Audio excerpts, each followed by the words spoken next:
বেছে বেছে মহিলাদের টার্গেট, বিয়ের পর পদবি বদলেও সেখানে নাম বাদ। ডেবরার সভা থেকে কমিশনকে তুলোধনা মমতা বন্দ্যোপাধ্যায়ের। মহিলাদের এরা পছন্দ করে না, অ্যান্টি উইমেন। সবচেয়ে বেশি ভোট মা বোনদের বাদ দিয়েছে। এদের আইদার অর্ধশক্তি শিক্ষা আর গর্ধ শিক্ষা। আরে একটা মেয়ে বিয়ে হলে শ্বশুর বাড়ি যায়, তার ঠিকানাটা বদলে যায়। কেন সে ঠিকানা চেঞ্জ করেছে? আচ্ছা বলুন তো, এদের কি দেবেন? পাকা মূলো না খালি কুলো? বুড়ো আঙুল না কাঁচা কলা, কোনটা দেবেন? একটা মেয়ে যখন বিয়ে হয়ে শ্বশুর বাড়ি যায়, অনেক সময় সে তার হাজবেন্ডের টাইটেলটা ব্যবহার করে, অনেকে আবার করেও না, অনেকে আবার দুটোই নিয়ে ব্যবহার করে। এটা তার স্বাধীনতা। কেন সে টাইটেল বদলেছে? ব্যাসবাদ, লোধাবাদ, সবরবাদ, সাঁওতালবাদ, সংখ্যালঘুবাদ, যান বাগদা বনগাঁ সব দেখে আসুন কত হিন্দুদের নাম বাদ দিয়েছে। পদ্মের বিভাজনের রাজনীতির অভিযোগ, বাংলায় জিতে দিল্লি দখলের ডাক, হুঁশিয়ারি তৃণমূল নেত্রীর। বাংলায় সব ভাগাভাগি করে দিচ্ছে। দিল্লির জমিদাররা আমার হাত থেকে সব ক্ষমতা কেড়ে নিয়েছে। এটা 1 মাস, তারপরে মনে রাখবেন, যতই করো চেষ্টা মিটবে না তো চেষ্টা। তৃণমূল আসছে, তৃণমূল আসবে। মানুষ যতক্ষণ থাকবে জোড়াফুল থাকবে। বাংলায় জিতে সবাইকে এক করে সারা দেশের মানুষকে নিয়ে বিজেপি হাটাও, দেশ বাঁচাও, দিল্লি দখল করতে হবে। বাংলাকে টার্গেট করলে বাংলা দিল্লিকে টার্গেট করে। বাংলা কখনো মাথা নত করে না, করবেও না। ভোটারদের ভয় দেখাচ্ছেন, তাই মমতা বন্দ্যোপাধ্যায়ের প্রচার বন্ধ করে দেওয়া হোক। দিল্লিতে নির্বাচন কমিশনে গিয়ে চাঞ্চল্যকর দাবি বিজেপির। হারের ভয়ে বিজেপি এসব করছে, পাল্টা তৃণমূল।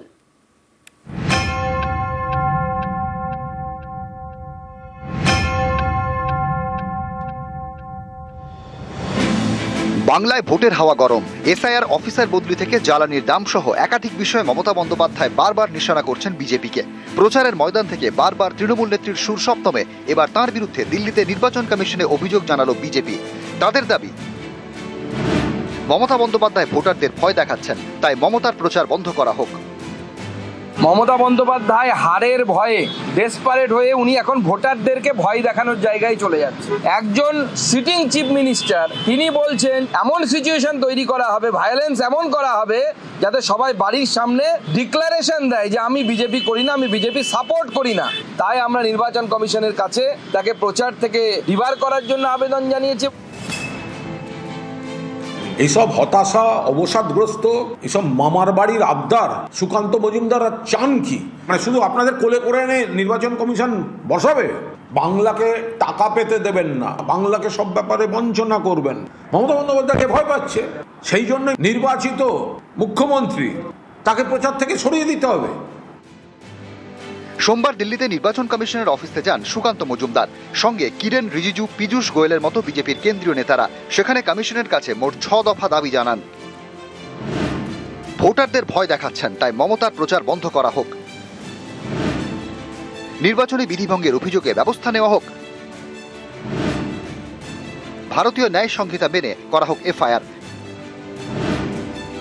প্রয়োজনে স্পর্শকাতর এলাকাগুলিতে আরও বাহিনী মোতায়েন করুক কমিশন। আরো বেশি কেন্দ্রীয় অবজারভার নিয়োগ করা হোক। ভোট প্রক্রিয়ার উপর কড়া নজরদারি চালাতে হবে কমিশনকে। প্রত্যেকটি ভোটারকে ভয় দেখানো, প্রতিনিয়ত বলা যে ইলেকশন কমিশন তো কদিনের জন্য, আমরাই থাকবো। তাই আমরা নির্বাচন কমিশনের কাছে আমাদের 6টি দাবি, সেই দাবিগুলোতে মমতা বন্দ্যোপাধ্যায়ের বিরুদ্ধে ভারতীয় ন্যায় সংহিতা অনুসারে উপযুক্ত ব্যবস্থা নেওয়া। আমরা যেন ফ্রি অ্যান্ড ফেয়ার ইলেকশন যেন হয়, এবং ইলেকশন কমিশনের ফুল বেঞ্চ আমাদেরকে আশ্বস্ত করেছে যে ফ্রি অ্যান্ড ফেয়ার ইলেকশন করার জন্য যা যা করা প্রয়োজন ইলেকশন কমিশন তাই করবেন। মমতা বন্দ্যোপাধ্যায়কে ভয় পান, সেটা মেনে নিন না। 2021 সালের বড় বড় কথা শুনেছিলাম, अब की बार 200 पार। 77-এ আটকে গেছিল, এখন 60। 26 সালের ভোটে ওটা 26-এ নামবে। একটা গান ছিল, মার ঝাড়ু মেরে ঝেঁটিয়ে বিদায় কর। বাংলার মানুষ এই বঙ্গ বিরোধী বিজেপিকে চূড়ান্তভাবে প্রত্যাখ্যান করবেন। নিউজ 18 বাংলা।